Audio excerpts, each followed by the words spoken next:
주변 사람들하고 얘기를 하다 보면 결혼하신 분들의 거의 90% 정도가 결혼을 후회하는 거를 보신 적이 있을 거예요. 그래서 사람들이 다 결혼하면 후회하는 줄 아는데요.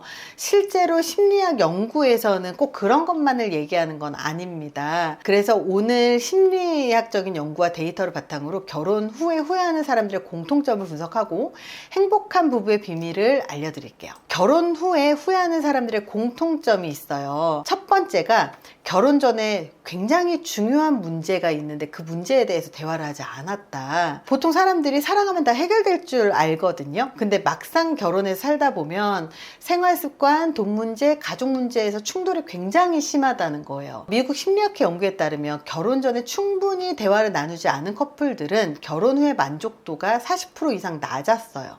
반면에 결혼 전에 생활 습관, 돈 관리, 가족 관계에 대해서 충분히 대화를 한 커플은 갈등이 50%가 줄어들었다는 거예요. 그렇다면 뭐에 대해서 얘기를 해야 되냐? 결혼 전에 반드시 확인해야 될 질문들이 있습니다. 그 첫 번째가 상대방은 돈을 어떻게 쓰고 어떻게 관리하는가에 대한 경제관념을 확인을 해야 돼요. 어떤 사람들은 같은 물건을 사더라도 비싸고 좋은 거를 사서 오래 쓰는 게 습관인 사람이 있고요. 싼 걸 사서 빨리빨리 교체하는 것을 선호하는 사람들이 있어요. 자기의 삶의 패턴에 따라 다른 거거든요. 뭐가 옳다 그르다의 문제가 아니에요. 이런 것들 협의를 해야 되는 것들이죠. 결혼 전에 반드시 확인해야 될 핵심 질문 두 번째가요. 서로의 가족과 얼마나 자주 연락하고 만날 것인가에 대해서도 체크를 해봐야 돼요. 왜냐하면 요즘에 부모로부터 독립을 못한 분들이 되게 많아요.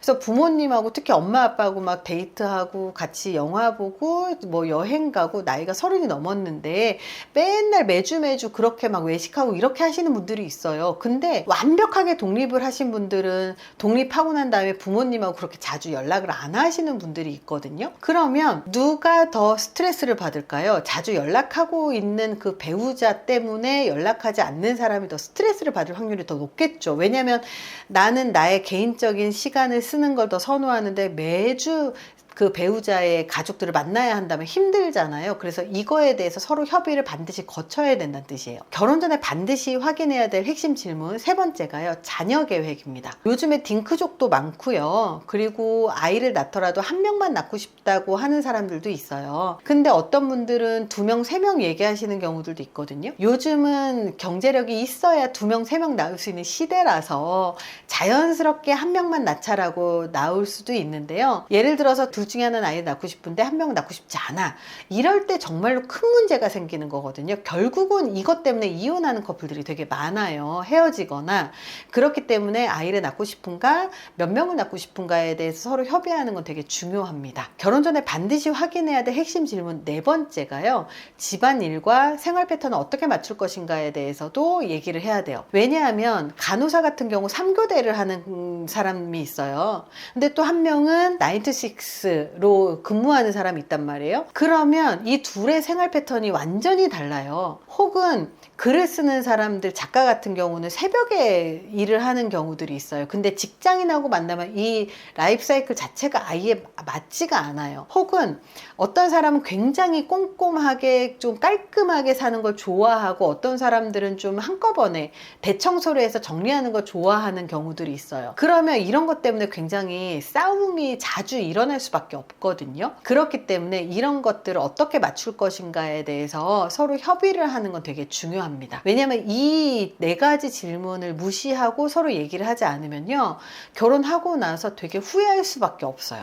왜냐하면 자주 싸울 수밖에 없거든요. 결혼 후에 후회하는 사람들의 공통점 두 번째가 결혼을 도피수단으로 삼은 사람들이에요. 외로워서 결혼했다거나 부모님이 결혼하라고 했으니까 그냥 결혼했다거나 아니면 이 사람이 아니면 안 될 것 같아서 급하게 했어요 이렇게 하는 사람들이 있거든요. 근데 심리학에서 도피형 결혼은 실패할 가능성이 높다고 이야기를 합니다. 결혼은 사랑도 사랑이지만 외로움, 사회적인 압박, 불안한 미래에서 도망치기 위한 수단으로 이 결혼을 하면요.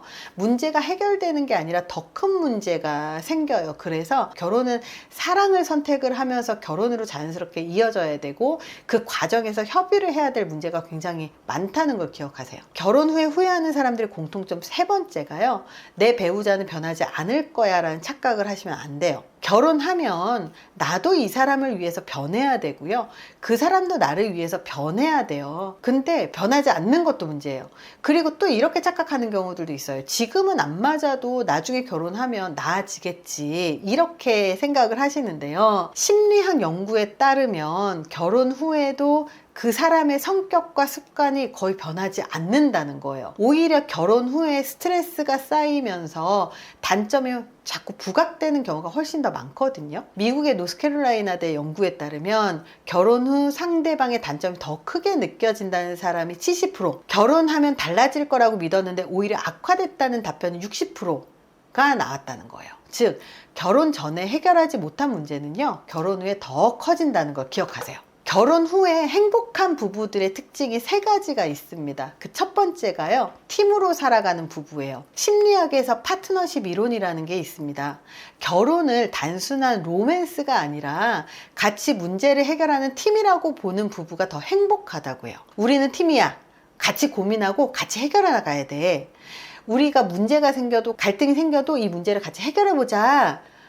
이런 태도가 중요하다는 거죠. 결혼 후에 행복한 부부 특징 2번째입니다. 갈등을 건강하게 해결하는 능력을 갖춰야 돼요. 하버드 대학교 연구에 따르면 행복한 부부는 싸움을 피하는 게 아니라 건강하게 싸우는 법을 안다고 해요. 불행한 부부와 행복한 부부의 차이점이 있는데요. 불행한 부부가 싸울 때는 야, 네가 문제야, 이렇게 비난을 해요. 근데 행복한 부부는 우리 관계를 위해서 우리 어떤 부분을 고쳐볼 수 있을까? 라고 대화를 하는 커플이라고 해요. 그러니 갈등을 건강하게 해결하는 것도 능력이라는 거죠. 결혼 후에 행복한 부부의 특징 3번째입니다. 서로를 인정하고 존중하는 태도를 갖고 있습니다. 부부 상담 전문가 존 가트맨의 연구에 따르면 결혼 후에도 배우자를 칭찬하고 인정하는 부부가 이혼할 확률이 5배나 낮아요. 그래서 고마워. 당신 덕분에 정말로 너무 행복해. 내가 정말 사랑한 사람은 당신이야. 이렇게 평상시에도 계속 얘기를 하고 안아주고 스킨십하고 뽀뽀해주고 그리고 배웅하고 마중 나가고 이런 아주 작은 것들이 결혼 생활을 행복하게 지속시킬 수 있는 굉장히 큰 거라는 거죠. 이것도 능력입니다. 결혼은 결과가 아니라 과정이에요. 사랑만으로 결혼을 유지하기가 어렵습니다. 현실적인 고민 그리고 대화가 반드시 필요해요. 이 결혼이라고 하는 건 그냥 우리 머릿속에 상상에 그냥 알콩달콩 사는 게 중요한 게 아니라 그걸 하기 위해서 내가 어떤 태도로 이 결혼을 대해야 되는가 굉장히 중요하고 현실적인 고민 그런 대화를 배우자 상대방하고 많이 해야 된다는 거예요. 결혼 후에 행복한 부부가 되기 위해서 가장 중요한 게 무엇이라고 생각하세요? 그거를 한번 고민해 보시고 댓글로 의견을 나눠주세요. 좋아요, 구독 눌러주시고요. 더 많은 심리 컨텐츠로 찾아뵙겠습니다. 감사합니다.